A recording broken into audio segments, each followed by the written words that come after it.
ఉంటా ఖచ్చితంగా. మల్లేశ్వర్ గారు సార్ ఏంటండి జెడ్పీటీసీ ఏంటి 20,000 ఇస్తున్నారా ఓటుకి? మీరు ఇస్తున్నారని వాళ్ళు అంటారు, వాళ్ళు ఇస్తున్నారు నీళ్ళు అంటారు. నిజంగా పాపం వాళ్ళ సార్ వాళ్ళు ఇవ్వచ్చేమో సార్, మరి వాళ్ళకి మరి 15 నెలలు దోచుకుందంతా పెట్టాలి అనుకుంటే 20,000 వాళ్ళు ఇవ్వగలుగుతారు. ఏముంది అందులో ఆశ్చర్యపోయేది ఏముంది, ఏం లేదు కదా. వాళ్ళ జెడ్పీటీసీ ఎలక్షన్ ఆఫ్టర్ ఆల్ అని మనమే మాట్లాడుతున్నాం. మళ్ళీ జెడ్పీటీసీ ఎలక్షన్ కి అంత ప్రియారిటీ కావాలని వీళ్ళు తెచ్చుకుందే అది.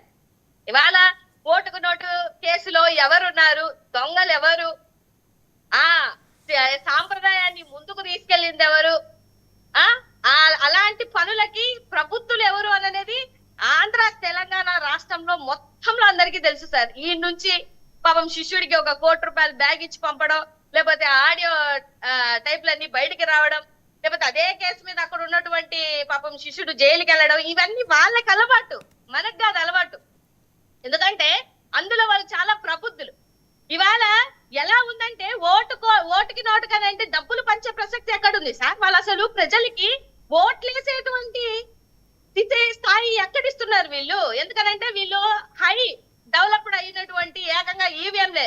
ఎందుకంటే ఓట్లు మనకి జనాలు వేస్తారో లేదో తెలియదు, ఈవీఎంలను కూడా కొనేసుకుందాం అనే స్థాయికి వీళ్ళు వెళ్ళిపోయారు, అంత అప్డేట్ అయ్యారు. ఇప్పుడంటే అక్కడ ఈవీఎం కాదు ఓట్లు అంటే ఓట్లు వేసేటువంటి స్థాయి కాబట్టి ఇప్పుడు యాడ మనకు ఓట్లు పడవు అని చెప్పేసి గత కొన్ని రోజుల నుంచిగా చూస్తుంటే అక్కడ ఉన్నటువంటి ఎమ్మెల్సీ రమేష్ యాదవ్ మీద జరిగినటువంటి ఘటనలు గాని, ఆయన అనుచరుని తలబద్ద కొట్టినటువంటి ఘటనలను గాని మీవన్నీ ఎవరికి కనిపించట్లేదు అంటారా సార్? ఆఫ్టర్ ఆల్ పులివెందుల్లోనే కదా ఎలక్షన్, అది కూడా జెడ్పీటీసీ ఎలక్షన్ కదా, ఎందుకు మీకు అంత ఆరాటం? ఎప్పుడూ లేని విధంగా పోలింగ్ బూతులు మార్చారని మేము ఆల్రెడీ కోర్టుకు కూడా వెళ్ళాం. నాకు తెలిసి ఈ సాయంత్రానికి ఎప్పటికో రావాలా ఆ హియరింగ్ వెళ్ళింది కూడా. మీరు మార్చకుండా మార్చామని మేమెందుకు చెప్తాము?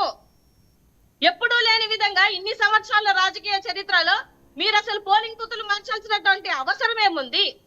వెళ్ళిపోయి డబ్బులు పంచుకొని స్లిప్పులు పట్టుకెళ్ళిపోతున్నారంట. మరి స్లిప్పులు పట్టుకెళ్ళిపోతే ప్రజలు ఎట్లా ఎట్లేస్తారు? ఇప్పటికే పోలింగ్ బూతులు అర్థంగా ఎట్లా పడితే అట్లా మార్చేసుకున్నారు. మీకు అంత భయం కాబట్టి ఆఫ్టర్ ఆల్ జెడ్పీటీసీ ఎలక్టర్లకి ఎంపీలు, సెంట్రల్ మినిస్టర్లు, ఎమ్మెల్యేలు అందరూ పరిగెడుతున్నారు. ఎందుకు మీకు అంత భయం? వేస్తారు కదా జనాలు, మీకు వేస్తారు కదా, ఓట్లు వేస్తే తీసుకోవచ్చు కదా.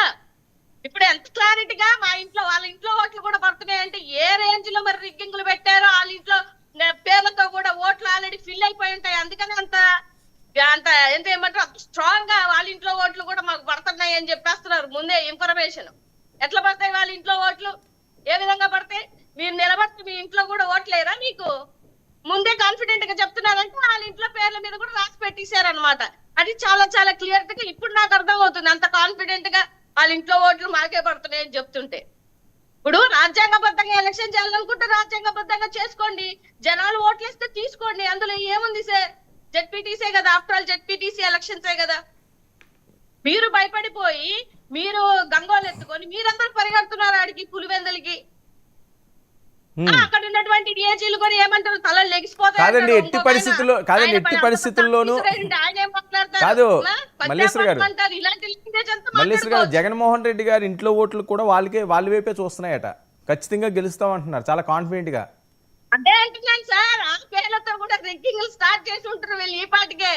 చాలా ఫుల్ ప్లానెడ్ గా ఎప్పుడైతే పోలింగ్ బూతులు మార్చారో అప్పుడే వీళ్ళు ఫుల్ క్లారిటీతో ఉన్నారు, అందులో 1% కూడా డౌట్ లేదు. సో అయితే మీరు ఓడిపోతున్నారా? కాదండి మీరు ఓడిపోతున్నారా పులివెందుల్లో జెడ్పీటీసీ? కాదండి మల్లేశ్వర్ గారు, ఓకే కాదండి, ఓకే అక్కడ ఏం జరిగింది అన్నది ఓకే తర్వాత తెలుస్తుందేమో, ఇప్పుడైతే మనం కన్ఫర్మ్ చేయాలి. అయితే మీరు ఓడిపోతున్నారా? అది వాళ్ళ ఫీలింగ్ సార్, వాళ్ళ ఫీలింగ్